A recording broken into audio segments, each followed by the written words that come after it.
Daniel Vézine est maraîcher à Terrasson et vient prendre sa retraite. Daniel Vézine, Bonjour.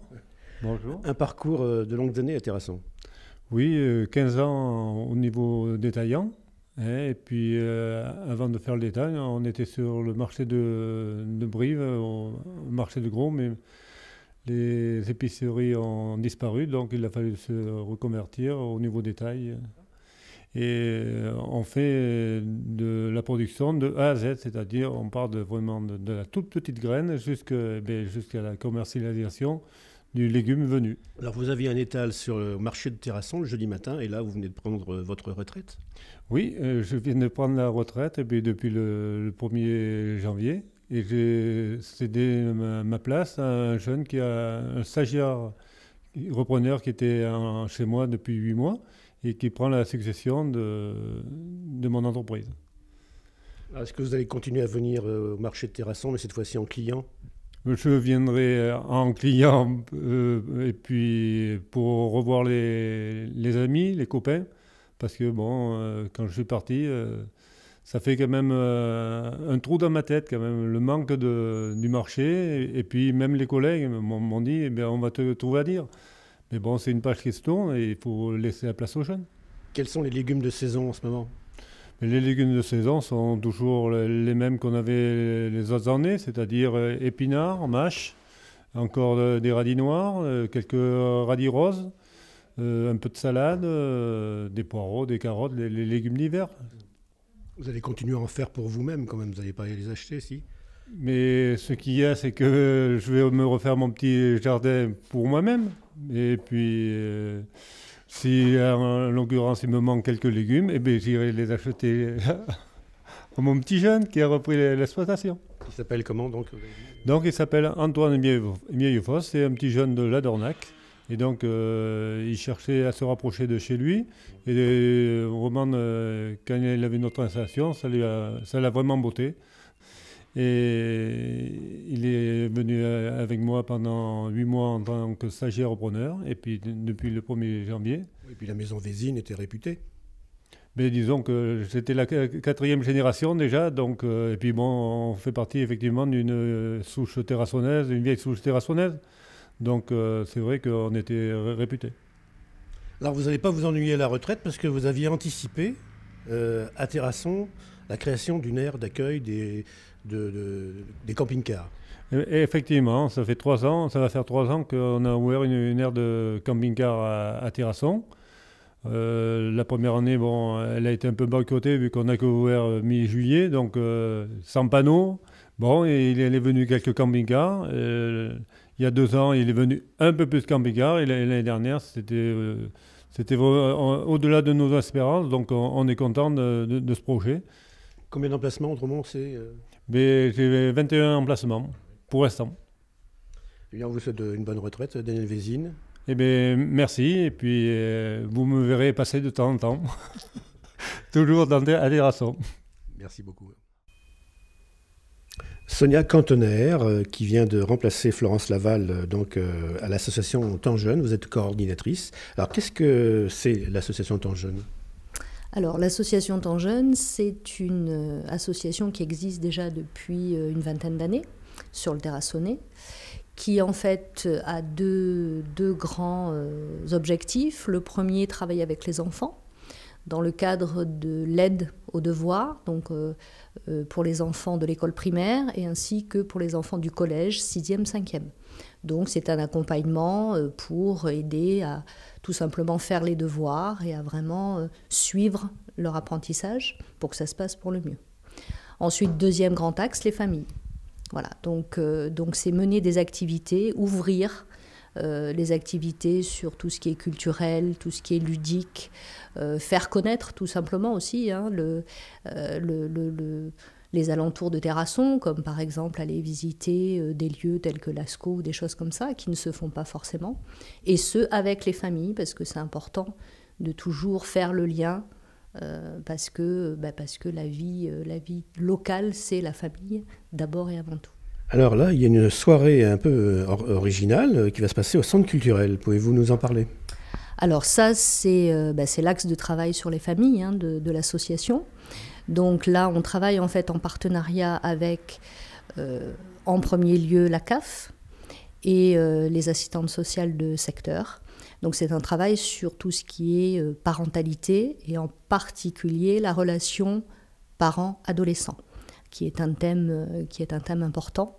Donc nous avons fait un travail avec beaucoup de partenaires, c'est-à-dire le collège, le lycée, la sauvegarde de l'enfance, la médiathèque, le club de prévention itinérance.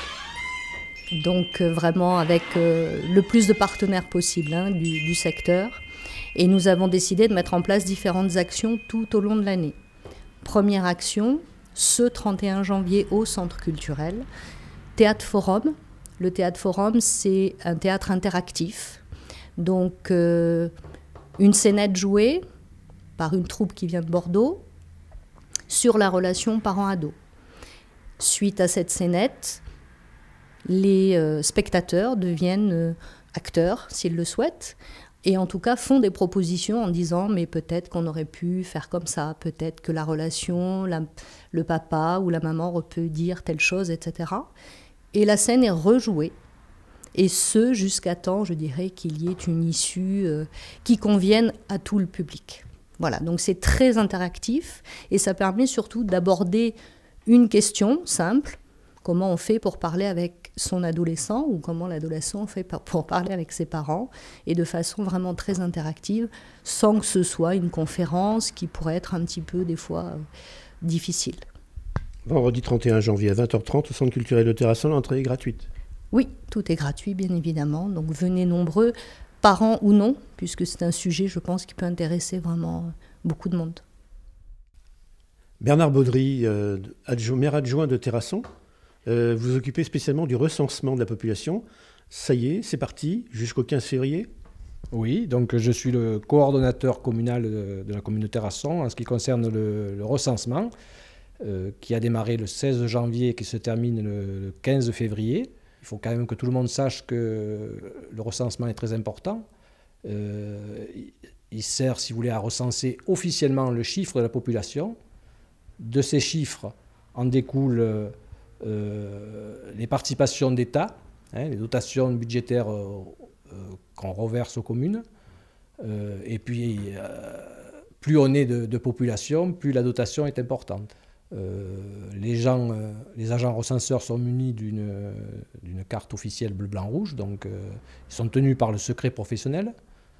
Et ce que je vous demande, j'en profite, c'est de leur réserver le meilleur accueil. De toute façon, ce sont des gens qui sont là pour aider, il faut bien dire qu'ils sont rémunérés, donc on a essayé de choisir des gens qui ne travaillaient pas ou qui étaient à la recherche d'un travail. Les agents ont recensé 3492 adresses. Un chiffre en progression, je crois, non ? Oui, on a progressé en adresse de 180, arrondi, 180 logements. Que deviennent les questionnaires une fois qu'ils sont remplis ? Alors, les questionnaires, après le 15 février, sont classés district par district. Il y a toute une méthode. On retourne ça à l'INSEE, on ne garde rien dans les communes. C'est tout à fait confidentiel. Il n'y a pas de... De toute façon, ce qu'on peut rajouter, c'est que l'INSEE peut servir pour connaître les caractéristiques de la population en âge, en profession, en moyen de transport, les conditions de logement, mais en aucun cas nous parlons de revenus, de ressources ou quoi que ce soit dans ces questionnaires. Donc ça peut servir également aux professionnels qui veulent peut-être mieux connaître le marché et leurs clients. Et pour les statistiques, c'est ça ? Les statistiques, exactement. L'entreprise qui veut s'installer, ça peut rendre service par rapport à la population, l'âge, la tranche d'âge, la profession, tout un tas de critères qui peuvent rendre service. Donc c'est bien parti. C'est bien parti, oui, et puis on espère progresser, d'autant plus qu'on peut... Je peux confirmer que sur les 5 dernières années, il y a eu plus de 100 permis de construire. Donc, on souhaite que la population augmente. Donc, normalement, ça devrait le faire, comme on dit. Merci Bernard Baudry. C'est moi qui vous remercie. Voilà, dernière de nos 4 rencontres pour aujourd'hui. Alain Grand, c'est un départ à la retraite. Et oui, les choses passent trop vite, comme on dit. Et ça y est, c'est déjà fait. On peut dire bonjour. Bonjour. Ben, tout à fait. Depuis bientôt 2 mois, je suis en retraite. Donc après avoir passé une trentaine d'années au centre culturel. Centre culturel de Terrasson. Tout à fait, oui. Dès l'ouverture pratiquement, 1 an après l'ouverture, en 1981, jusqu'à ces derniers jours, jusqu'au mois de novembre dernier. De bons souvenirs? J'ai de très bons souvenirs, oui. J'ai fait des rencontres fabuleuses avec des artistes vraiment de talent. Les diverses animations théâtrales, danse, musique au centre culturel. A été créé ensuite un festival de conteurs du monde. Je ne sais pas si vous étiez là à l'époque. Après, on a fait des tables d'hôtes dans les petits villages. Quelque chose aussi de très, très intéressant. Ensuite, on a un peu... nos spectacles ont un peu été décentralisés avec le département. Donc, on rayonnait un peu dans toutes les petites communes. Donc, les installations, les régies, tout ça. Et puis, les rencontres aussi avec les différentes petites communes. Le festival d'été a été un moment fort. Tout à fait, oui. Les années 90, ça a été vraiment un déclic supplémentaire où quand même on faisait des soirées où il y avait plus de 4000 personnes. C'était vraiment quelque chose de très... Des gens qui se déplaçaient d'un peu partout, du coin des départements, voire de Brive, avec des compagnies aussi comme Générique Vapeur, qui ont, eux, je crois, lancé véritablement le festival.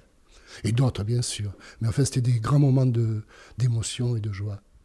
Alors, vous avez connu le lancement de la Maison du Patrimoine.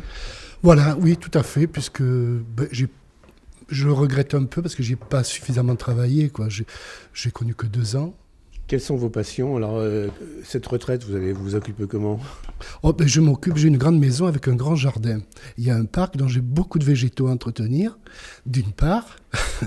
Donc, le matin, si vous voulez, je lis, je reste dans la maison, je bricole. L'après-midi, je vais à l'extérieur. Mais là, si vous voulez, par rapport à ce que vous me dites sur les cartes postales, j'ai un projet de retranscrire tout ça. Je travaille déjà un peu dessus, à travers un bouquin, je ne sais pas, voilà, sur les différentes époques de la ville, à travers des photos et différents sujets. Vous avez créé un site internet, cartes postales anciennes? Oui, mais sur le site du centre culturel. Donc on va sur le site du centre culturel, on tape Mémoire du Terrassonnais et apparaît voilà, l'historique des écoles, enfin ouais, tout un tas de trucs, et des photos de cartes postales et tout ça. Donc vous serez toujours passionné de l'histoire un peu de Terrasson? Ah, tout à fait, oui. Je continue à aller rencontrer des gens là, avec qui j'avais travaillé, qui m'avaient prêté des documents et tout. Voilà, donc non, j'abandonne pas ça. Oui, c'est une bonne retraite, Alain Grand. Je vous remercie et bonne continuation à vous.